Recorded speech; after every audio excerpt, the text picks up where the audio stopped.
আগামীকাল হলো ওর জন্মদিন। এগুলো একবার নিয়ে যাওয়া হয়েছিল, দুখানা পাখি কিনে নিয়ে এসছে। আর এই দেখুন বন্ধু, ইন্দ্র কোনো একটা ফুটবল ম্যাচে অতিথি হিসাবে গেছিল, সেখানে অতিথি সম্বর্ধনা জানানোর জন্য সব অতিথিদের হাতে এরকম গাছ তুলে দিয়েছে। ইন্দ্র একটা গাছ পেয়েছে, এটা বেলি ফুলের গাছ, তবে অন্যান্য বেলি ফুলের তুলনায় এই ফুলটা দেখতে একটু আলাদা।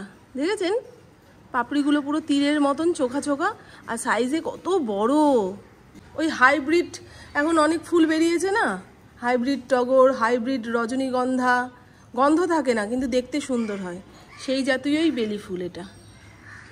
সকালে আশিবাসি কাজকর্ম সেরে ফড়িংকে স্নান করিয়ে দিলাম। আগামীকাল আমার ফড়িংয়ের হ্যাপি বার্থডে। ফড়িং 4 বছর কমপ্লিট করলো আমাদের বাড়িতে। 3 বছর কমপ্লিট করলো, সে যাই হোক, ওদের বয়স যত না গুনবো ততই ভালো। আর পুপু 12টা 12:30টার সময় পড়তে যাবে। ইন্দ্র ছাতু মুড়ি খেয়ে বেরোলো, তাই পুকুকে জিজ্ঞাসা করলাম গতকালকের ভাত রয়েছে ভেজে দেবো, খাবি কি? বলছে না, ছাতু গুলে দাও, 1টা-1:30টার সময় বাড়ি চলে আসবো, তখন চরম খিদা পাবে, খাবারের স্বাদ পাই। এটা ঠিক কথা, আমি আবার অতিরিক্ত খিদা পেলে কোনো খাবারের স্বাদ পাই না, কতক্ষণে সেটাকে গিলবো, বুঝছেন? এই টেবিলটা এইভাবে ঘুরিয়ে দেওয়ার পরে হাঁটতে চলতে একটুখানি অসুবিধা, তো গরমের জন্য এই পাখাটা মাথার উপরে থাকলে শান্তি। আর এই পাখাটা ঘুরিয়ে দিলেও এখানে যে বসে তার গায়ে হাওয়াটা লাগে, বুঝছেন? আর ওইভাবে থাকলে ওই পাখা ঘোরালেও কোনো কাজ হয় না। চলুন এবারে সংসারের কাজে কর্মে হাত দিই। আমার জন্য অনেক খালি বোতল অপেক্ষা করছে, এগুলোকে ভরবো। আর বললাম না, কাল রাতে এসে এত ক্লান্ত লাগছে, মানে চোখের কাজলটা যে তুলবো সেটাও তুলতে পারিনি। আর ওরকম কালি চুলি নিয়ে রাতে ঘুমিয়ে পড়লে সকালে যখন আয়নার সামনে আসি নিজের মুখ দেখে নিজেই ভয় পাই। কিছু করার নেই, সকালবেলা একটুখানি চোখের নিচে তেল ডলে কালি চুলি তুললাম। কি যেন করবো, আজকে কি রান্না করবো বলুন তো? মোচা আছে, মোচা ছাড়িয়ে রেখেছিলাম, আজকে রান্না করতেই হবে। এমন কিছু সবজি ফ্রিজের মধ্যে রয়েছে যেগুলোকে আজকে রান্না করতে পারলেই ভালো হয়, তবে অত সবজিপাতি দিয়ে তো খাওয়ার অভ্যাস আমাদের নেই, খাই এই কটা ভাত, তার উপরে যদি এত পদে তরকারি থাকে কোনটা দিয়ে কতটুকু ভাত মেখে খাবো এই ভাবতে ভাবতেই ভাতের তাল্লার সামনেই অজ্ঞান হয়ে পড়ে থাকবো। ও ইন্দ্র তো দুধ এনে দিয়ে গেছে, আমি একটুখানি দুধ চা বানিয়ে খাই। দুদিন বেশ রচা খাচ্ছিলাম, তবে ওই ঘুম ঘুম ব্যাপারটা কিংবা আলিস্য আলিস্য ভাবটা ছাড়ানোর জন্য এখন একটুখানি দুধ চা বানিয়ে খেতেই হবে, নাহলে পারছি না। সবসময় শরীরের কথা ভাবলে হবে না, কখনো কখনো মনকেও পাত্তা দিতে হবে। মন হচ্ছে বড় মহাজন, বুঝলেন? বুঝলেন কথাটা? খুব বেশি বলি না। আর আমার এই ঘরের অবস্থা জামা কাপড় দিয়ে বিছানো। এখানে কিছু জামা কাপড় রয়েছে যেগুলো লোককে দিতে হবে, তার আগে কেচে কুচে নেব। বাচ্চা কাচ্চার জামা কিংবা বাড়ির লোকের জামা কাউকে দেওয়ার আগে সেটাকে লবণ জলে কিংবা ভালো সার্ফ দিয়ে কেচে কুচে তারপরেই অন্য লোককে দেওয়া উচিত, এটা আমার মা ঠাকুমারা বলে। নাহলে যার জামা তার একটুখানি ক্ষতি হলেও হতে পারে, বুঝলেন? বয়স্ক মানুষরা যা কিছু নিয়ম বানায় কিছু না কিছু ভেবেই তো বানায়। এই সমস্ত জামা কাপড়গুলো ছোট হয়ে গেছে। এই চুড়িদারটা কত বায়না করে কিনলো, কিনে দাও পরবো, আমার কুর্তি নেই, আমার কুর্তি নেই। কিনে দিলাম, ওই জন্মাষ্টমীর সময় মনে হয় একবার পরেছিল, তারপর আরেকবার পরেছে, ব্যাস। এই ফুল হাতা পরলে নাকি গরম লাগে, তা গরমের দেশের মানুষ এত, বাদ দিন, আর কি মেয়ের বদনাম করবো। ওখানেও কিছু জামা কাপড় রয়েছে যেগুলো কেচে ধুয়ে তুলতে হবে, বুঝলেন? এই হলো ঘটনা। আর আপনাদের দেখাই আমার পুপু কি সুন্দর করে ওয়ার্ড্রবটা গুছিয়েছে।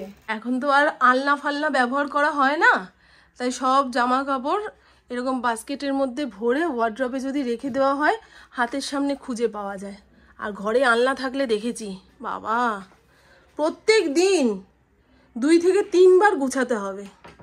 আমার শ্বশুর বাড়িতে আলনা ছিল, ওরে ভাই রে, আমি আর আমার যা ওই আলনা গোছাতে গিয়ে পুরো অস্থির হয়ে যেতাম।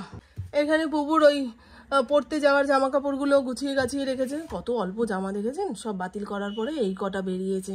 তাহলে মেয়েটা বলবে না কেন আমার জামা নেই, আমার জামা নেই?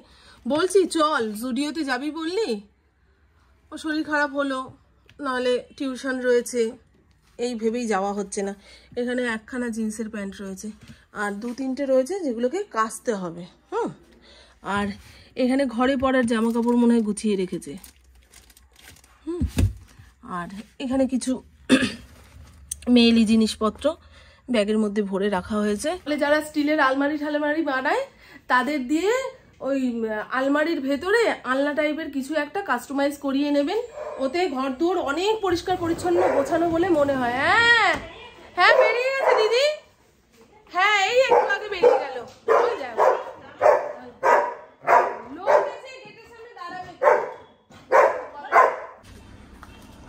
ওই দিদি ইন্দ্রর নাম্বার হারিয়ে ফেলেছে, সেই নাম্বারটা আমার থেকে নিল। আর এই যে বাঞ্ছার বাগানে লেবু গাছের নিচে এই লেবুগুলো পড়ে রয়েছে, বেশিক্ষণ ভেজা মাটির ওপরে থাকলে ফেটে যাবে, সেটাই তুলে নিচ্ছি। এই দেখুন এই লেবুতে কোনো রস নেই বুঝলেন, ওই যা ভাতের মধ্যে চিপড়ালে একটু লেবু লেবু গন্ধ হয়, সেই কারণেই তুলে নিয়ে যাওয়া। বেশি চিপড়ালে তিতা হয়ে যাবে। কষ্টি কষ্টি লেবু। ও মা গুড মর্নিং, কেমন করছে গো?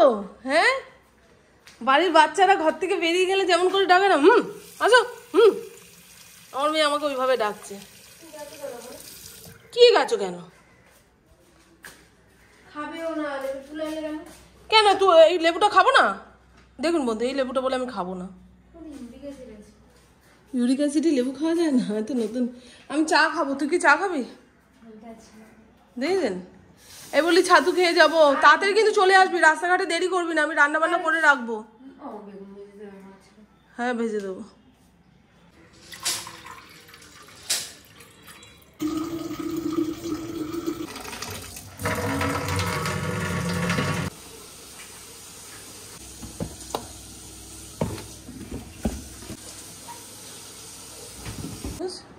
জিভে অ্যালার্জি, ইন্দ্রর জিভে অ্যালার্জি হয়েছে। কি খেয়ে হচ্ছে, কি জন্য হচ্ছে, সেই কারণে ব্লাড টেস্ট করিয়েছিল, এখন নিজেই রিপোর্ট দেখছে। এটা ডাক্তারের কাছে নিয়ে যেতে হবে। সব রিপোর্ট দেখে যদি তুমিই বুঝে যাও তাহলে ডাক্তাররা এত খাটনি খেটে পয়সা খরচা করে ডাক্তার হতো না, বুঝেছো? ডাক্তারখানা যাবে না, খালি রিপোর্ট করাবে, এই একটা লোক। তোমার রক্ত টেনে টেনে রক্তচোষারা বড় লোক হয়ে গেল, যে এই তো একটা মুরগি প্রতি মাসে 6-7 বার করে রক্ত টেস্ট করায়। নে নে বেরো বেরো, তোরা না বেরোলে রান্না বান্নায় হাত দিতে পারি না। টাটা বাবা টাটা, কোথাও 1 সেকেন্ড লেট করবি না, ছুটি হবে বাড়ি চলে আসবি। হ্যাঁ আচ্ছা, কচু শাকটা কোথায় পাবো? জঙ্গলে তুলতে যাবো নাকি? আগের দিন লোটে মাছ এনেছিল, সেই লোটে মাছটা একদম পেঁয়াজ রসুন দিয়ে মাখা মাখা করে রান্না করে রাখি। কিন্তু খুব ভালো খায় লোটে মাছ। মোচাটাকে জিরিজিরি করে কাটবো। মোচা কিংবা যে কোনো কষ জাতীয় জিনিস কাটার আগে হাতে তেল মেখে নেবেন, তাহলে ওই কালো কালো দাগ হয়ে যায় না।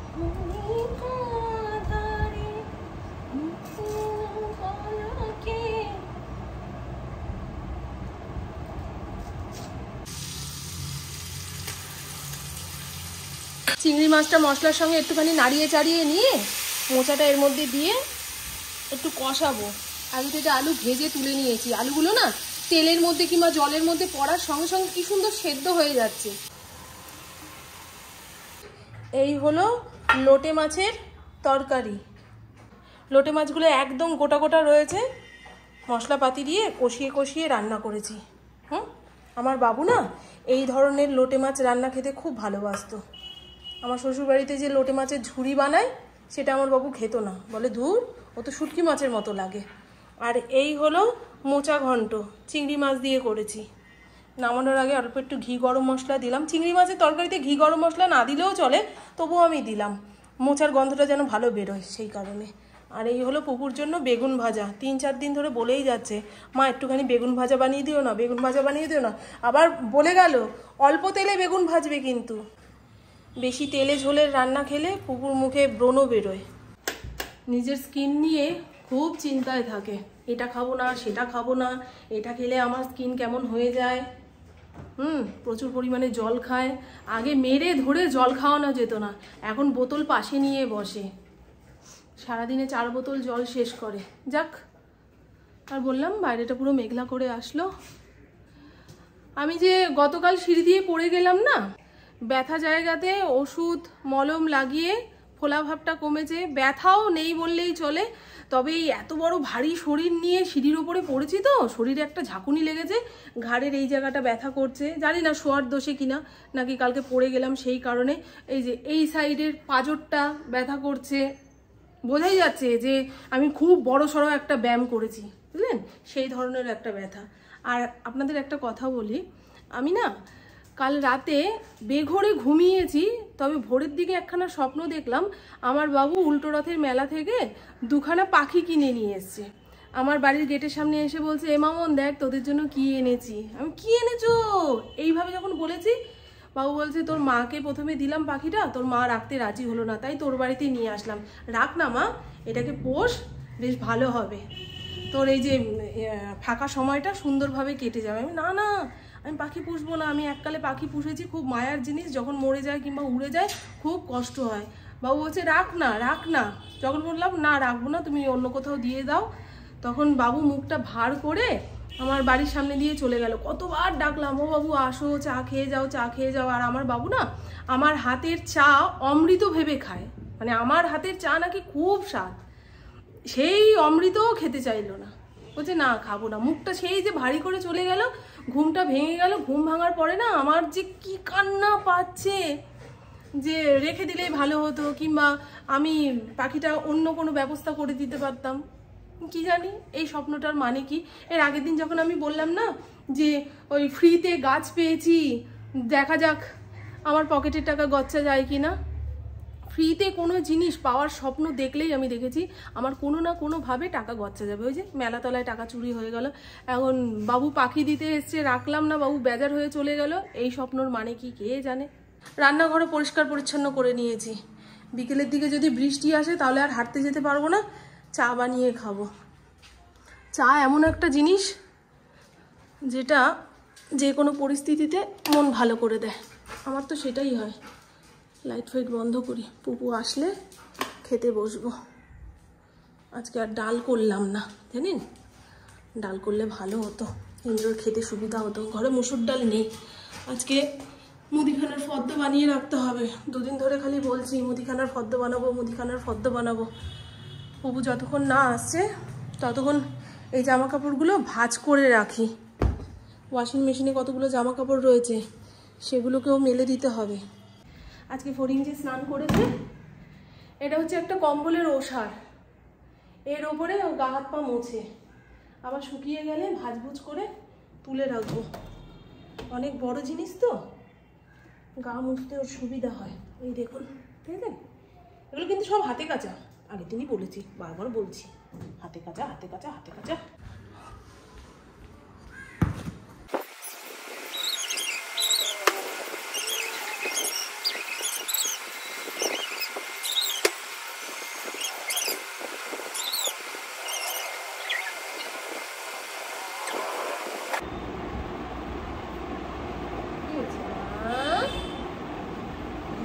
বাড়ি খালি খালি লাগে, এখন না, কাজ সেরে নি। দেখো, দেখেছো জামা কাপড় যা গুছিয়ে রাখলাম সব দিল উল্টে। এখন কাজ পেলে ওকে আদর করতে হবে, এরকম আবদার করলে হবে, সবসময় এরকম আবদার করলে হবে। হ্যাঁ, তোমার কাজগুলো সেরে নি, দিদি আসুক, খেয়ে দিয়ে যখন শোবো তখন অনেক আদর করবো। হ্যাঁ হ্যাঁ, আমার ভালো ছেলে তো, ভালো ছেলে তো, খুব অ্যাটেনশন পেতে চাই খুব। ওকে একটু পাত্তা ফাত্তা না দিলে ব্যাস নচ করে দেবে সব, তাই না মা? সারাক্ষণ, হ্যাঁ, সারাক্ষণ মাদুলির মতো গলার মধ্যে ঝুলিয়ে রাখো তোমার। হ্যাঁ, তো ভালোবাসতে হবে, তো আমাদের দিতে হবে। ওদিকে যাও, ওদিকে যাও মা, একটু ওদিকে যাও। দেখুন বন্ধু কি করলো, এই দেখুন জামা কাপড়গুলো সবে গুছিয়ে গাছিয়ে রাখলাম, ব্যাস উনি এসে ধাক্কা মেরে ফেলে দিল। সরে যাও মা, একটু সরে যাও। গুড ইভিনিং, এখন সময় সন্ধে 6:30। আগামীকাল আমার ফড়িংয়ের জন্মদিন, তাই ওর জন্য গিফট কিনতে যাব। আমাদের আশেপাশে যে দুখানা দোকান রয়েছে সেখানে কুকুরের খাবার দাবার ছাড়া খুব ভালো খেলনা পাওয়া যায় না। আর এই ছেলেটা এমন না, খেলনা দিয়ে খেলতেও জানে না। বল এনে দিলে আধা ঘন্টার মধ্যে সেটাকে খেয়ে চিবিয়ে পরেক্ষণে বমি করে পটি করে একাশার অবস্থা। সেই পরিষ্কার করতে গিয়ে মনে হয় কেন ওকে খেলনা কিনে দিলাম। সে যাই হোক, আগামীকাল হলো ওর জন্মদিন, সে খেলনা নিয়ে যা খুশি করুক, তবু একটা খেলনা এনে দিতে হবে। ইন্দ্রকে বসিয়ে রেখেছি। বাড়ি থেকে বেরোনোর মুখে এরকম গুড়ি গুড়ি বৃষ্টি পড়লে না মেজাজ খারাপ হয়ে যায়। ঘরে যতক্ষণ বসে থাকি বৃষ্টির দেখা নেই, রাস্তায় বেরোলেই বৃষ্টি। বাবা রে, তোরা এমন বলিস না, আমি যেন এক্সট্রা। বোবার কোনো শত্রু নাই জানো কি ইন্দ্র? তোমাকে বলেছি না, আমার সঙ্গে সংসার করতে গেলে তোমাকে বোবা হয়ে থাকতে হবে, তাহলেই কোনো অশান্তি থাকবে না, সংসারটাই তপবন বলে মনে হবে।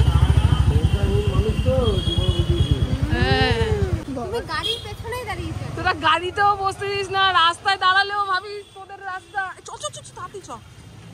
এই দোকানে এসছি আমরা, এই দোকান থেকেই নিই। চল, কি নিবি ভাই? হ্যাঁ নে। ওই হাড্ডিগুলো তো ভালো, ওই যে লাল রঙের হাড্ডি।